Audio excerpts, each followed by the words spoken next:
क्या मुख्तार अब्बास नकवी बन सकते उपराष्ट्रपति?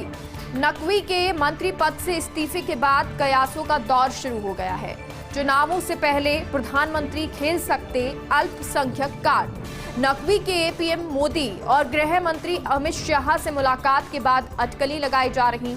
हालांकि आरिफ मोहम्मद, नजमा हेपतुल्ला, अमरिंदर सिंह के नामों पर भी चर्चा है। वैसे उपराष्ट्रपति पद के लिए नकवी का नाम बाद में आया, अब ग्राफ सबसे ऊपर और भाजपा नेतृत्व सभी पहलुओं पर विचार कर जल्द ही घोषणा कर सकता है। यानी कि कई नाम बताए जा रहे हैं और इन पर विचार करके, हर पहलू पर विचार करके नाम पर घोषणा हो सकती है। लेकिन तब तक सवाल यही उठता है कि क्या मुख्तार अब्बास नकवी उपराष्ट्रपति बन सकते हैं? नकवी के मंत्री पद से इस्तीफे के बाद कयासों का दौर जारी है। चुनावों से पहले प्रधानमंत्री खेल सकते अल्पसंख्यक कार्ड। नकवी के पीएम मोदी और गृह मंत्री अमित शाह से मुलाकात के बाद ये अटकलें और तेज हो गई हैं। हालांकि आरिफ मोहम्मद, नजमा हेपतुल्ला, अमरिंदर सिंह के नामों पर भी चर्चा है। वैसे उपराष्ट्रपति पद के लिए नकवी का नाम बाद में आया, लेकिन अब ग्राफ सबसे ऊपर बताया जा रहा है और भाजपा नेतृत्व सभी पहलुओं पर विचार कर जल्द ही इसकी घोषणा कर सकता है। पर्यटन में उदयपुर का परचम। शोल्डर सीजन में लेक सिटी एशिया का नंबर 1 शहर हमारा उदयपुर। टॉप 5 में पिंक सिटी जयपुर भी चौथे स्थान पर है। सूची में शामिल भारत के 3 शहरों में से 2 राजस्थान के। शोल्डर सीजन वो होता है जब पर्यटक ना पीक पर होता है और ना कम होता है। अमूमन सितंबर में पर्यटन सीजन की शुरुआत होती है और इस सीजन में ट्रैवल करने के लिए उदयपुर सबसे बेस्ट है और इसीलिए उदयपुर जो है एशिया का नंबर 1 शहर रहा। पर्यटन में उदयपुर का परचम। शोल्डर सीजन में लेक सिटी एशिया का नंबर 1 शहर हमारा Udaipur. Top 5 pink city Jaipur भी चौथे स्थान पर। सूची में शामिल भारत के 3 शहरों में से 2 राजस्थान के। शोल्डर सीजन क्या होता है वो भी आपको बता दें, जब पर्यटक ना पीक पर होता है और ना ही कम होता है। अमूमन सितंबर में पर्यटन सीजन की शुरुआत होती है और इस सीजन में ट्रैवल करने के लिए उदयपुर सबसे बेस्ट। आज से आरएसएस की प्रांत प्रचारक बैठक का आगाज। राष्ट्रीय स्वयंसेवक संघ की प्रांत प्रचारक बैठक झुंझुनू में। झुंझुनू स्थित खेमी शक्ति मंदिर परिसर में आयोजित बैठक संगठन से संबंधित विषयों पर केंद्रित। प्रांत प्रचारक अपने अपने कार्य क्षेत्रों की वास्तविक स्थिति की जानकारी दे रहे। इसमें संघ के देश भर में आयोजित संघ शिक्षा वर्ग प्रथम, द्वितीय, तृतीय वर्ष के आंकड़ों का संकलन होगा। नवीन प्रयोग एवं उनका विश्लेषण होगा। बैठक में आगामी वर्ष की कार्य योजना, प्रवास योजना आदि पर भी चर्चा। साथ ही संघ के शताब्दी वर्ष तक के कार्य विस्तार, दृढ़ीकरण एवं समाज सहभाग की त्रैवार्षिक योजना की समीक्षा। तो समीक्षा भी होगी, कैसे संघ को मजबूत किया जाए, इसको लेकर भी बातचीत। तो आज से आरएसएस की प्रांत प्रचारक की बैठक का आगाज है। राष्ट्रीय स्वयंसेवक संघ की प्रांत प्रचारक बैठक झुंझुनू में। झुंझुनू स्थित खेमी शक्ति मंदिर परिसर में बैठक आयोजित। बैठक संगठन से संबंधित विषयों पर केंद्रित। प्रांत प्रचारक अपने अपने कार्य क्षेत्रों की वास्तविक स्थिति की जानकारी दे रहे। इसमें संघ के देश भर में आयोजित संघ शिक्षा वर्ग प्रथम, द्वितीय, तृतीय वर्ष के आंकड़ों का संकलन होगा। नवीन प्रयोग एवं उनका विश्लेषण होगा। बैठक में आगामी वर्ष की कार्य योजना, प्रवास योजना आदि पर भी चर्चा। साथ ही संघ के शताब्दी वर्ष तक के कार्य विस्तार, सुदृढ़ीकरण एवं समाज सहभाग की त्रैवार्षिक योजना की समीक्षा होगी। डॉक्टर रवि सुरपुर को आबकारी आयुक्त की जिम्मेदारी। पहली बार राजस्व अर्जन से जुड़े 2 विभागों की जिम्मेदारी एक आईएएस को। वाणिज्य कर आयुक्त डॉक्टर रवि कुमार सुरपुर को आबकारी आयुक्त की जिम्मेदारी। चिकित्सक होकर भी वित्त और प्रशासन में डॉक्टर सुरपुर की समान पकड़ है। वर्ष 2004 बैच के सुरपुर 6 जिलों में कर चुके हैं कलेक्ट्री। वहीं वित्त और वित्त व्यय में रह चुके हैं उप सचिव। वाणिज्य कर और आबकारी दोनों ही मोटा राजस्व देने वाले विभाग हैं। हालांकि दोनों विभागों में कमान संभालना नहीं है कोई आसान काम, लेकिन प्रमुख सचिव वित्त अखिल अरोड़ा यूं नहीं लेते कोई निर्णय। ऐसे में पूरी उम्मीद सुरपुर के नेतृत्व में दोनों विभाग राजस्व के मोर्चे पर बनाएंगे रिकॉर्ड। संभवतः इसीलिए ही शायद आबकारी आयुक्त का छोड़ा गया था पद रिक्त, और इसीलिए ये संभावना भी है कि हो सकता है सिर्फ इसीलिए जो पद था उसको रिक्त छोड़ा गया था, क्योंकि अब डॉक्टर रवि सुरपुर को आबकारी आयुक्त की जिम्मेदारी दे दी गई है और ये जिम्मेदारी वो बेहतरीन तरीके से निभाने वाले हैं। पहली बार राजस्व अर्जन से जुड़े 2 विभागों की जिम्मेदारी एक आईएएस को मिली है। वाणिज्य कर आयुक्त डॉक्टर रवि कुमार सुरपुर को आबकारी आयुक्त की भी जिम्मेदारी मिली है। चिकित्सक होकर भी वित्त और प्रशासन में डॉक्टर सुरपुर की समान पकड़ है।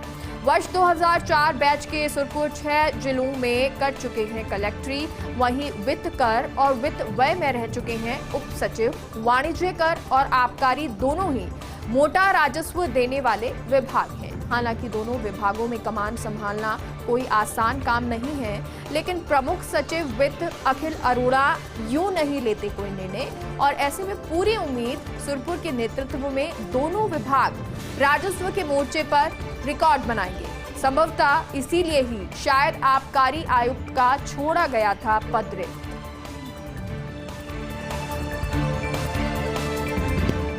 क्या भाजपा सरकार चाहती इमेज मेक ओवर? क्या हिंदू फर्स्ट की नीति को थोड़ा हल्का करने पर विचार हो रहा है?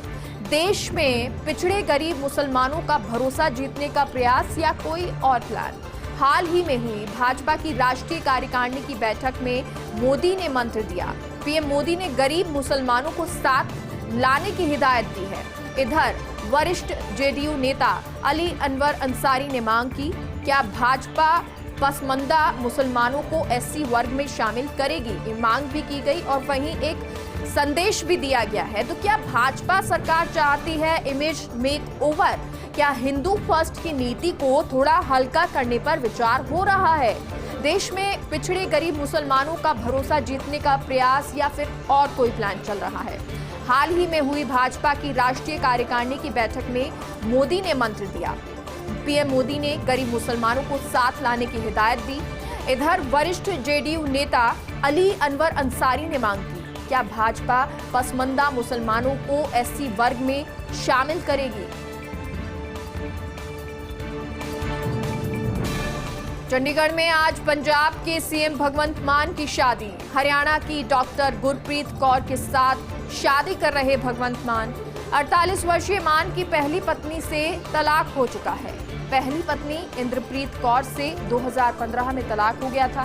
पहली शादी से मान के 2 बच्चे जो मां के साथ रहते हैं अमेरिका में। अब 32 वर्षीय गुरप्रीत कौर से शादी कर रहे भगवंत मान। 2019 में गुरप्रीत की हुई थी भगवंत मान से पहचान। मान की शपथ लेने के वक्त भी खटकड़ कला में मौजूद थी गुरप्रीत। शादी के कारण आज सीएम के सरकारी कार्यक्रम स्थगित और शादी में शामिल होंगे दिल्ली के सीएम अरविंद केजरीवाल। आपके अन्य मंत्रियों विधायकों को शादी का निमंत्रण नहीं है। बहुत ही निजी ये कार्यक्रम रखा गया है और इसीलिए परिवार के लोग ही इसमें मौजूद रहने वाले हैं। चंडीगढ़ में आज पंजाब के सीएम भगवंत मान की शादी है। हरियाणा की डॉक्टर गुरप्रीत कौर के साथ शादी कर रहे हैं भगवंत मान। 48 वर्षीय मान का पहली पत्नी से तलाक हो चुका है। पहली पत्नी इंद्रप्रीत कौर से 2015 में तलाक हो गया था। पहली शादी से मान के 2 बच्चे जो मां के साथ अमेरिका में रहते। अब 32 वर्षीय गुरप्रीत कौर से शादी कर रहे भगवंत मान। 2019 में गुरप्रीत की हुई थी भगवंत मान से पहचान। मान के शपथ लेने के वक्त भी खटकड़ कला में मौजूद थी गुरप्रीत। शादी के कारण आज सीएम के सरकारी कार्यक्रम स्थगित और शादी में शामिल होंगे दिल्ली के सीएम अरविंद केजरीवाल। आपके अन्य मंत्रियों विधायकों को शादी का निमंत्रण नहीं दिया गया है।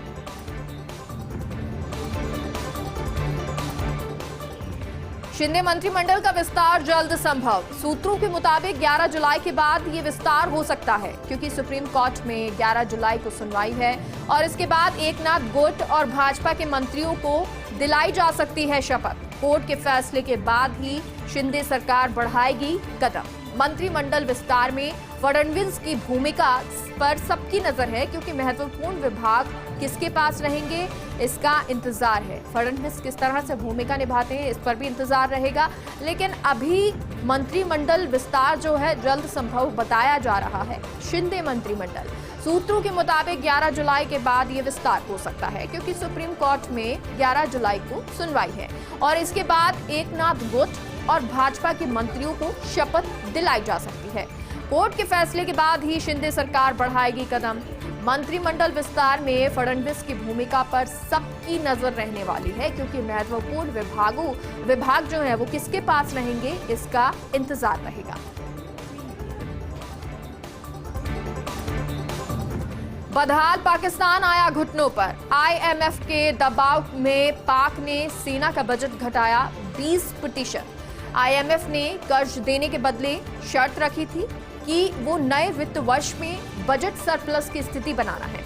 इसे पूरा करने के लिए सैन्य बजट में कटौती करनी पड़ी। 10 जून को पेश किए गए बजट में ऐलान किया था सेना पर 36,300 करोड़ का खर्च करने का ऐलान हुआ, लेकिन अब शर्त पूरा करने के लिए सेना का बजट किया गया 29,000 करोड़, यानी कि 20% की ये कटौती की गई है। बदहाल पाकिस्तान घुटनों पर आ गया है। IMF के दबाव में पाक ने सेना का बजट 20% घटा दिया है। IMF ने कर्ज देने के बदले शर्त रखी थी कि वो नए वित्त वर्ष में बजट सरप्लस की स्थिति में बनाना है। इसे पूरा करने के लिए सैन्य बजट में कटौती करनी पड़ी और 10 जून को पेश किए गए बजट में ऐलान किया था सेना पर 36,300 करोड़ खर्च करने का ये ऐलान था। लेकिन अब शर्त पूरा करने के लिए सेना का बजट 29,000 करोड़ कर दिया गया है।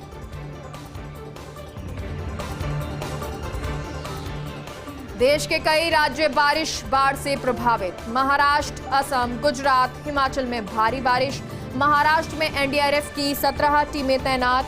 मुंबई से भारी बारिश से कई निचले इलाकों में जल भराव, तो मुंबई के कई इलाकों में सड़कों पर पानी भरा है। अंधेरी, कुर्ला, चैम्बूर, साकीनाका में जल भराव, तो मुंबई के कई सबवे में जल भराव से परेशानी। वहीं हिमाचल में बादल फटने से कई घर बहे हैं। कर्नाटक के दक्षिण कन्नड़ जिले में लैंडस्लाइड होने से 3 लोगों की मौत। तो महाराष्ट्र के पुणे, कोल्हापुर और सतारा में 8 जुलाई तक रेड अलर्ट है, यानी कि अभी रेड अलर्ट जताया गया है और जो निचले इलाके हैं वहां पर पानी भरने लगा है।